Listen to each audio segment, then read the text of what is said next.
Mohon maaf, saya lupa merecord. Aduh, bukannya jatuh. Ya. Baik, semuanya sudah tilawah ya? Sudah tilawah? Oke, jempol kalau sudah? Kalau sudah, jempolnya. Kalau sudah tilawah, jempol ya. Alhamdulillah, kalau sudah. Ya. Agnia, mohon dinyalakan ya kameranya, Agnia. Sekali lagi. Baik, kita mulai. Bismillahirrahmanirrahim. Assalamualaikum warahmatullahi wabarakatuh. Waalaikumsalam warahmatullahi wabarakatuh. Ya, selamat pagi, salam sejahtera untuk kita semua. Mudah-mudahan semuanya, meskipun kita belajar dari rumah, sehat selalu ya, tanpa kekurangan apapun. Ya, baik, sebelum kita mulai pelajaran kita hari ini, untuk memupuk rasa cinta tanah air kita, mari sama-sama kita simak lagu Indonesia Raya ya, yang dikumandangkan oleh adik kita, ya, Shana Shannon. Sebentar.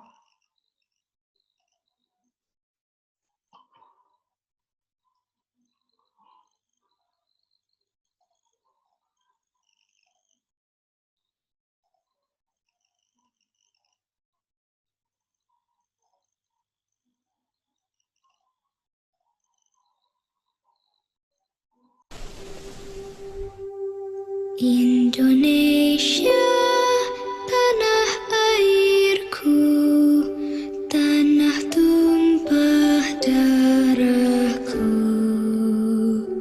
Di sanalah aku berdiri, jadi pandu ibuku. Indonesia, kebangsaanku, bangsa dan tanah airku. Marilah kita bersatu, Indonesia bersatu. Hiduplah tanahku, hiduplah negeriku, bangsaku, rakyatku semuanya. Bangunlah jiwanya, bangunlah badannya untuk Indonesia Raya. Merdeka, merdeka, tanahku, negeriku yang ku cinta. Indonesia Raya, merdeka, merdeka, hiduplah Indonesia Raya. Indonesia Raya, merdeka, merdeka, tanahku, negeriku yang ku cinta.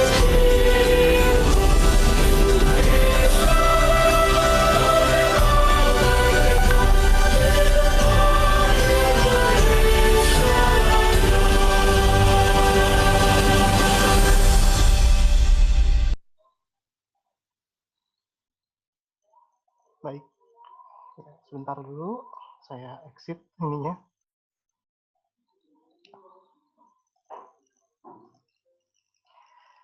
Ya, mudah-mudahan dengan diperdengarkannya lagu Indonesia Raya tadi bisa memupuk rasa cinta tanah air kita kepada nusa dan bangsa. Ya, baik, kita mulai. Alhamdulillahirabbil alamin. Shalatu wassalamu ala asrofil anbiya wal mursalin sayyidina maulana Muhammadin wa ala alihi washabihi ajmain. Rabbi sahri sadri wa yassir li amri wa hlul min lisani yafqahu qawli. Rabbi zidni ilman warzuqni fahman. Amin ya rabbal alamin. Alhamdulillah, segala puji bagi Allah Subhanahu wa taala yang mana pada hari ini kita bisa bertemu bertatap muka secara virtual ya, dalam rangka untuk tolabul ilmi, menuntut ilmu. Ya. Jadi bahwasanya menuntut ilmu itu adalah wajib bagi setiap muslim maupun muslimah. Dan materi kita pada kesempatan hari ini adalah cerita pendek. Oke. Tapi kita sebelum masuk ke sana, saya mau menyampaikan sebuah sebuah wacana barangkali. Sebentar, saya share screen dulu.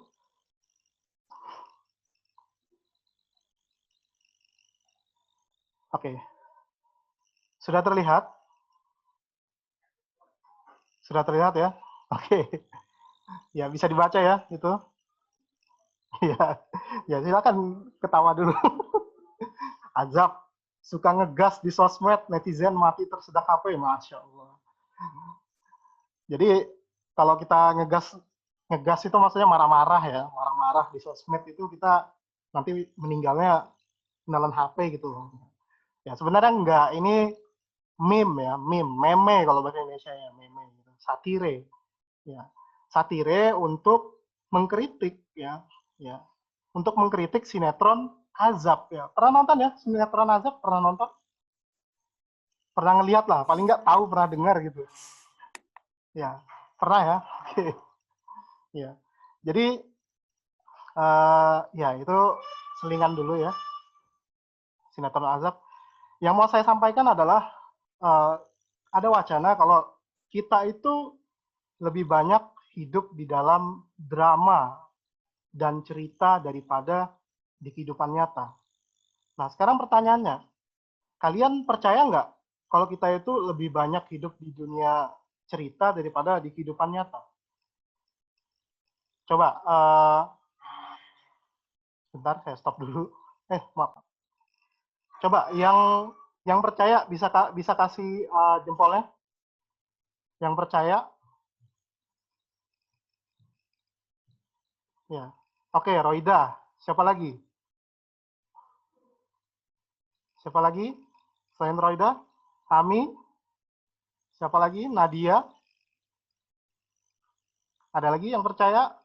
Vera? Priyanti? Farah? Oke. Lumayan banyak yang percaya ya. Iya. Baik, sekarang saya mau minta pendapatnya dulu deh. Dari yang pertama tadi ngasih jempol, Roida. Roida, kenapa percaya? Kenapa percaya kita lebih banyak hidup di dalam dunia cerita, drama, daripada kehidupan nyata itu sendiri? Karena biasanya kalau drama itu justru lebih indah daripada kenyataan. Woi, drama lebih indah daripada kenyataan. Oke, nice. Nah, sekarang Nadia deh, Nadia. Kenapa Nadia percaya? Karena hidup saya udah banyak drama. Udah banyak drama ya. Karena hidup udah banyak drama, jadi ya percaya karena itu bukan karena memang hidup di dalam drama ya. Masya Allah. Ya. Baik. Nah sekarang saya mau ke yang nggak percaya nih. Ya, yang nggak percaya siapa tadi tuh? Ya, Ananda Yuliawati. Tadi nggak jempol kan? Nggak angkat jempol. Kenapa nggak percaya? Ananda, boleh dinyalakan mic-nya?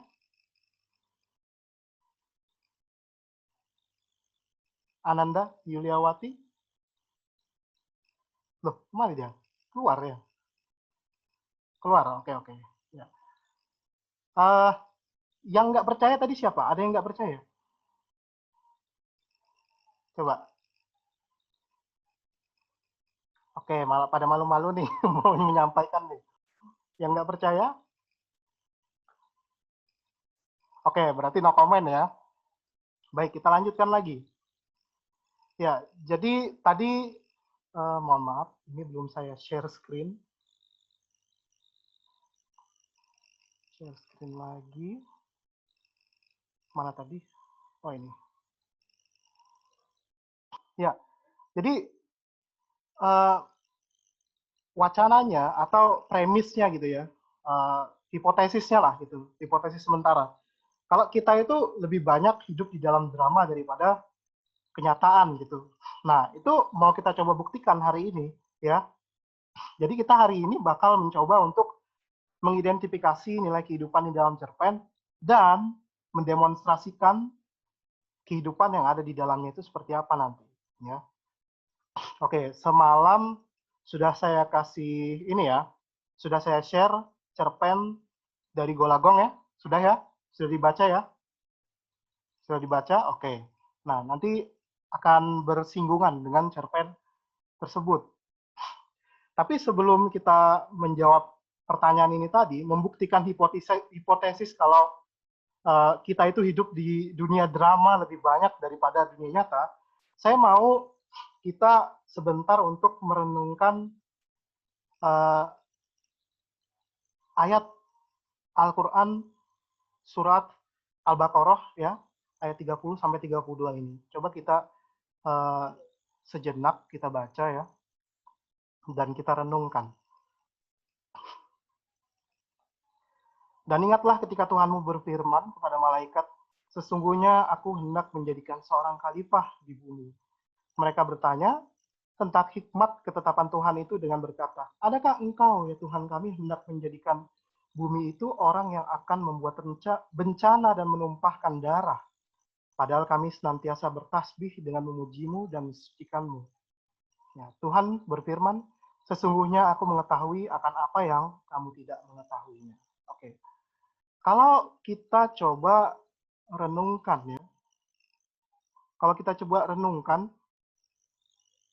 kira-kira hubungannya dengan materi yang bakal nanti kita bahas ini apa kira-kira? Ada yang bisa ngasih pendapat?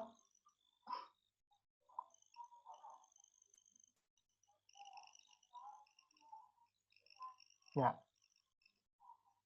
Kalau kita menghubungkan. Oke, masih bingung ya? Masih bingung. Oke, sekarang saya coba hubungkan. Jadi begini, pada ayat ini diceritakan Allah itu ingin menciptakan Adam gitu.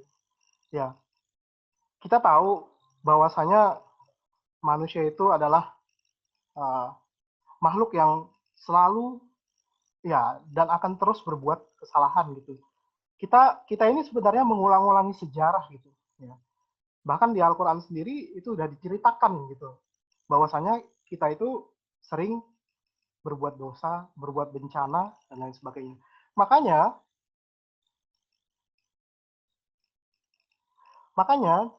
di sinetron Azab, ya, di sinetron Azab itu digambarkan, ya, itu digambarkan orang-orang yang berbuat kerusakan itu dengan kematiannya yang tragis-tragis gitu.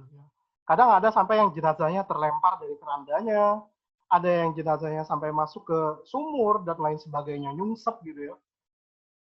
Ya, jadi kita manusia itu sebenarnya mengulangi cerita yang sama, mengulangi kesalahan yang sama.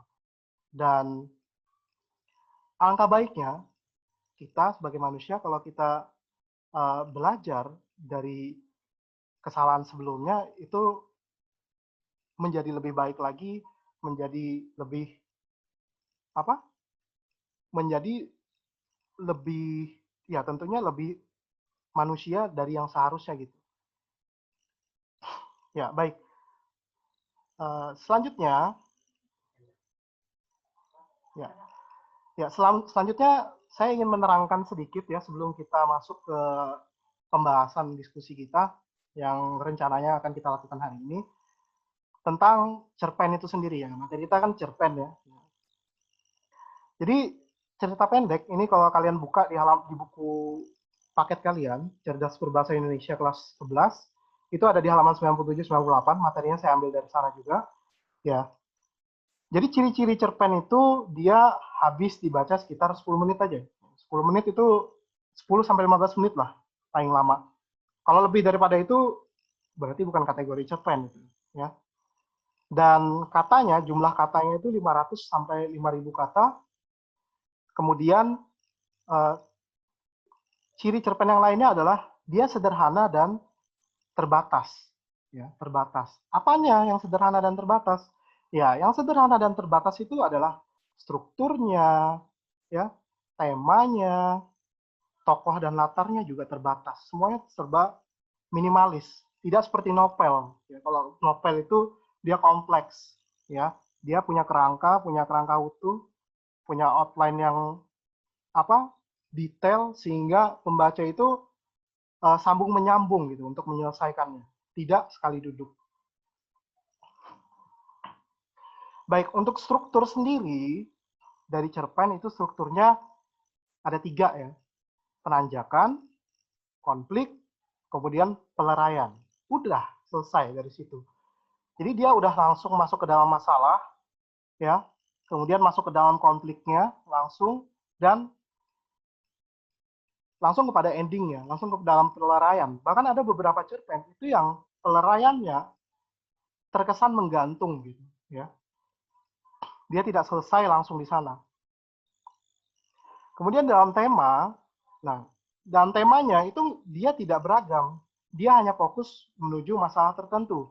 Misalnya, kalau kalian baca Robohnya Surau Kami, itu di halaman 98, ya. Bisa dibuka bukunya? Halaman 98, ya. Buku paketnya dibuka halaman 98. Nah, itu temanya kalau kita lihat terbatas. Dia hanya membahas tema tentang orang yang rajin beribadah tapi malah masuk neraka. Ya, kalau kita lihat. Kemudian untuk tokoh dan latarnya, mohon maaf, nah, ini tadi di pause ya. Oke, saya tidak sadar tadi screen share-nya di pause ya. Kemudian untuk tokoh dan latarnya, ya tokohnya itu melibatkan hanya 1 sampai 3 orang, nggak lebih, ya.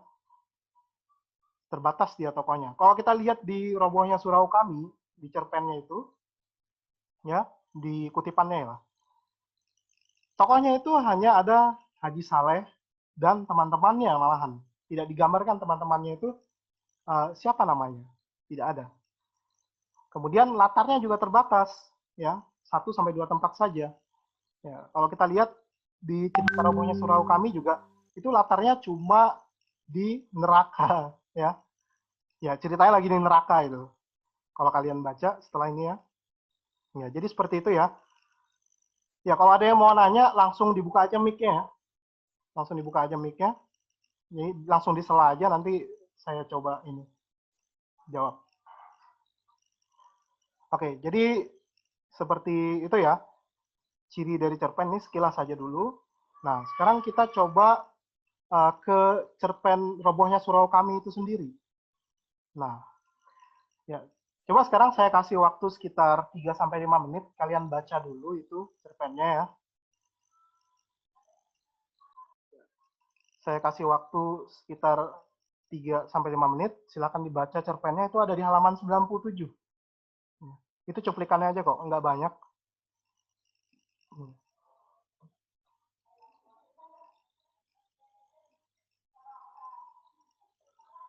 Oke. Silakan dibaca dulu ya.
Oke, sudah?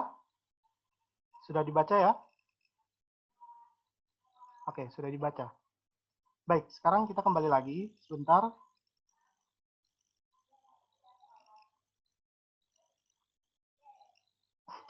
Baik, sebelum kita masuk ke cerpennya Haji Saleh tadi, ya, kita lihat dulu nilai kehidupan dalam cerpen.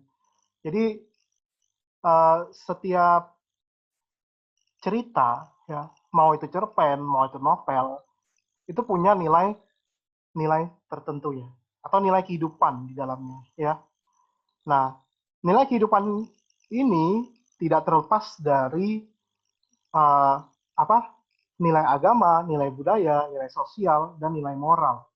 Nah, 4 nilai utama ini pasti ada di dalam setiap cerita, baik itu cerpen, novel, drama, ya, itu ada semua.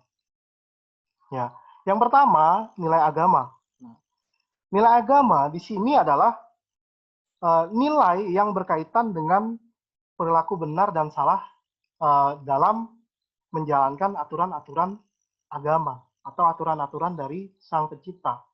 Jadi nilai agama ini adalah nilai yang mengatur baik buruknya sesuatu yang kita persembahkan kepada Sang Pencipta kita, yaitu Allah Subhanahu wa Ta'ala.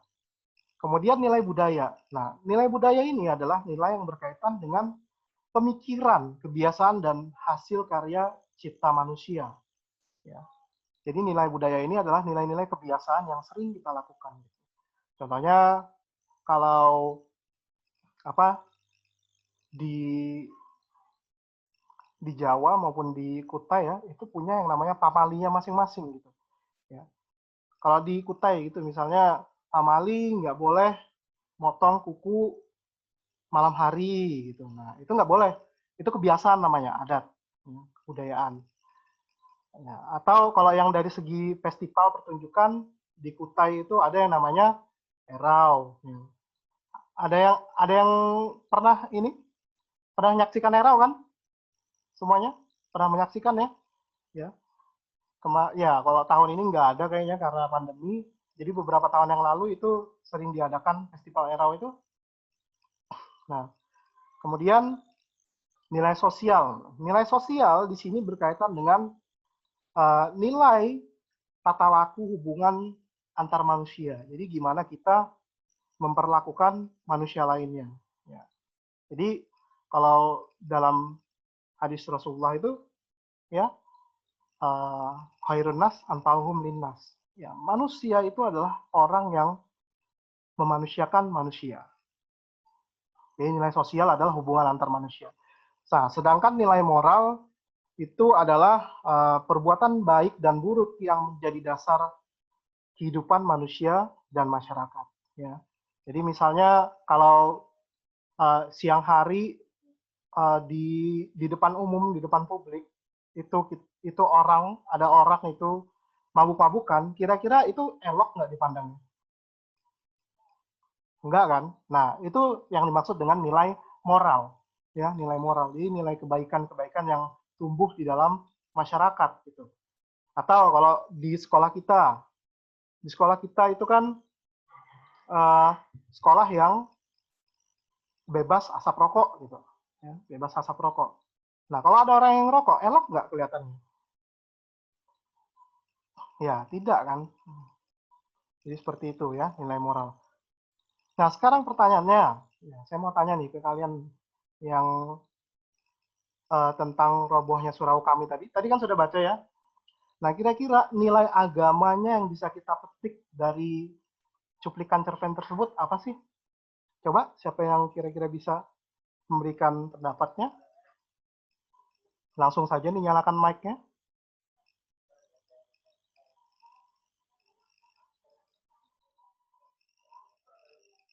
Ya, nilai agama ya.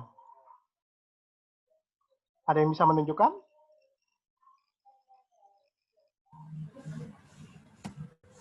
Orang baik belum tentu masuk surga, Ustaz.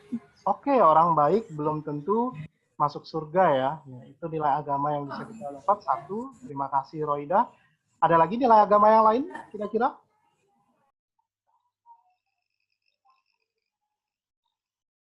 Silakan. Ada lagi? Ya, boleh ya. Mau nilai sosial langsung, nilai moral langsung, atau nilai budaya langsung? Ya. Pilih aja nggak apa-apa. Mau yang mana?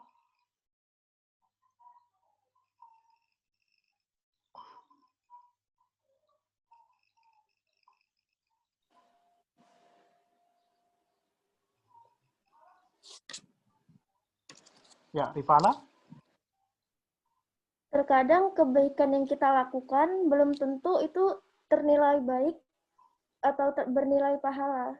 Tergantung Oke. dengan niat kita sendiri. Tergantung dengan niat kita sendiri ya. Oke, terima kasih Rifana. Ya, nilai agama ya, itu ya. Oke, lanjut yang lain, silakan.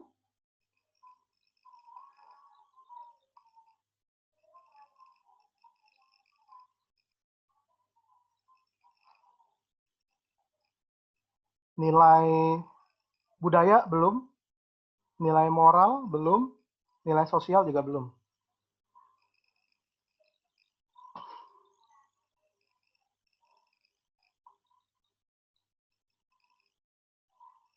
Oke, mungkin coba Ratih ingin memberikan pendapatnya mengenai nilai, ya nilai apa saja deh selain nilai agama. Tadi nilai agama sudah ditunjukkan, ya nggak apa-apa, ngomong aja. Yang menurut kamu, ya menurut Ratih itu masuk ke dalam nilai tersebut dari cerpen tadi.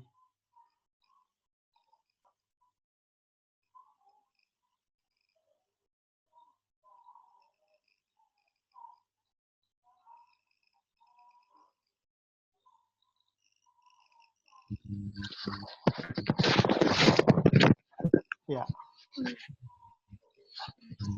Bentar ya, Ustaz. oke, ya.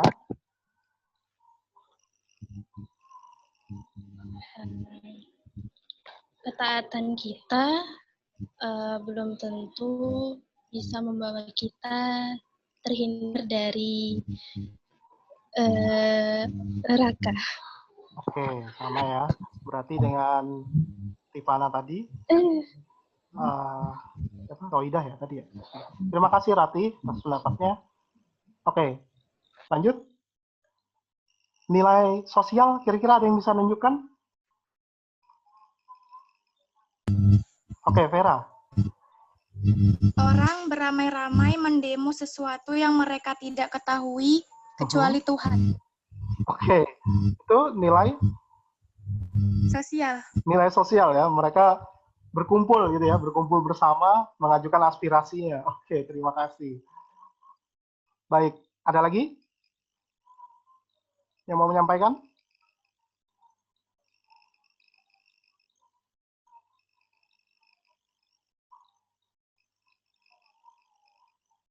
Baik, cukup ya.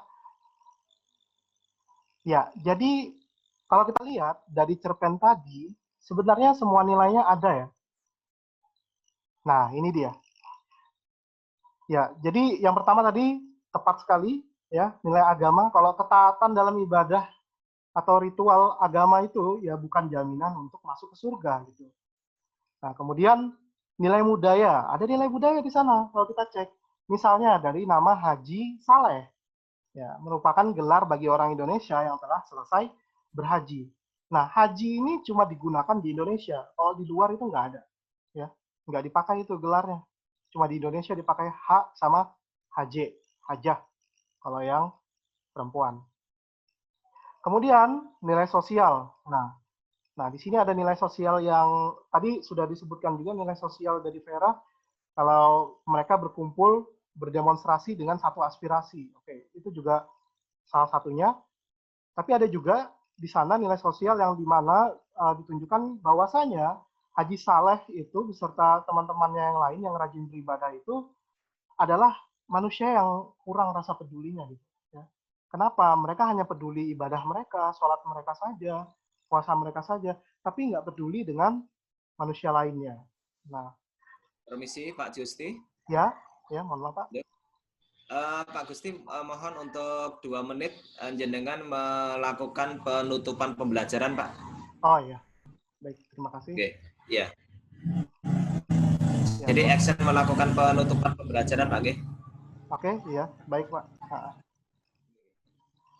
Ya, jadi itu ya tadi nilai-nilainya nanti ini bisa dibaca sendiri. Nanti saya share ini PPT-nya.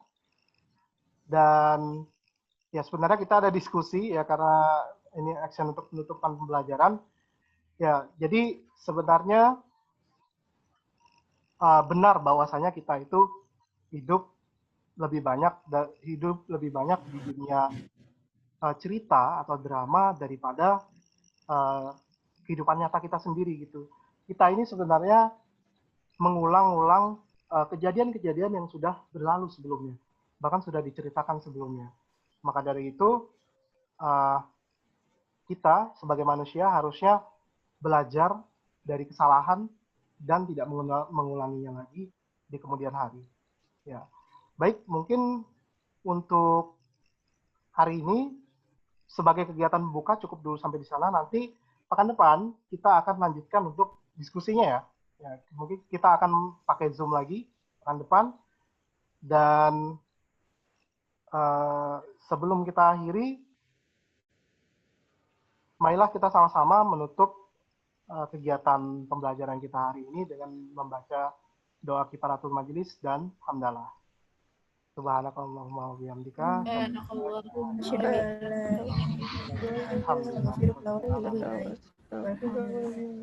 Walhamdulillahirabbil alamin. Ya, baik, saya cukupkan dulu sampai di sini ya.